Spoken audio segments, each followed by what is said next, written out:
আসসালামু আলাইকুম। নিশাস কুকিং স্টোরিতে আপনাদের সবাইকে স্বাগত। আজকে আমি চিংড়ি ভাপা রান্না করব।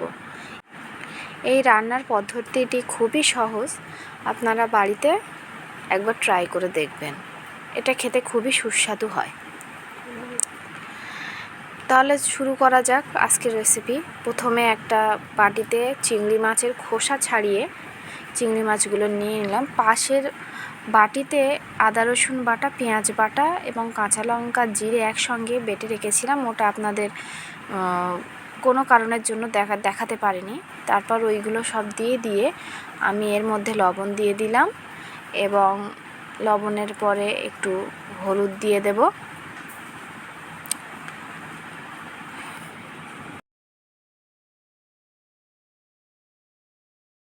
এবার দিয়ে দেবো একটু কাশ্মীরি রেড চিলি পাউডার।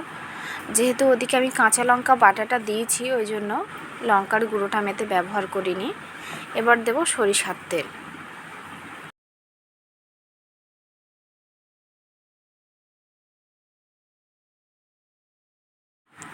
এবার সবগুলো উপকরণ একসঙ্গে মিশিয়ে নেব। নিয়ে ভালোভাবে মেশাতে হবে।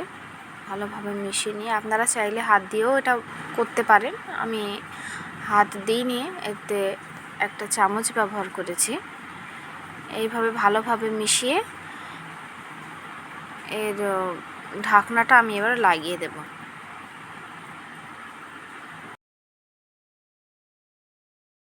এখন আমি ভাত রান্না করে রেখেছি, সেই গরম ভাত কিছুটা একটা প্লেটে তুলে তার মধ্যে ওই টিফিনটাকে আমি বসিয়ে দেব। দিয়ে ভাতগুলো আবার ওই টিফিনের উপরে আবার আমি দিয়ে দেব। ওই ভাতের গরমে আপনার চিংড়ি মাছটা সিদ্ধ হয়ে যাবে। 1 ঘন্টা মতন রেখে দিলেই হবে। রেখে দেওয়ার পরে 1 ঘন্টার পর আমি ওটাকে খুলে দেখব কেমন হয়েছে। ভাতটা আমি খুলে নিচ্ছি। নেওয়ার পরে টিফিন কৌটোটা দেখা যাচ্ছে। টিফিন কৌটোটা এবার আমি খুলব। আমার চিংড়ি ভাপা এখন রেডি। এটা খেতে খুবই সুস্বাদু হয়। দেখতেই পাচ্ছেন চিংড়ি মাছটি কত ভালোভাবে সেদ্ধ হয়ে গেছে।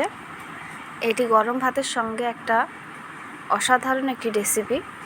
আপনারা একবার ট্রাই করবেন। আর এরই সঙ্গে আমার চ্যানেলটিকে সাবস্ক্রাইব ও লাইক করবেন এবং আমার পাশে থাকবেন। দেখা হচ্ছে নেক্সট ভিডিওতে।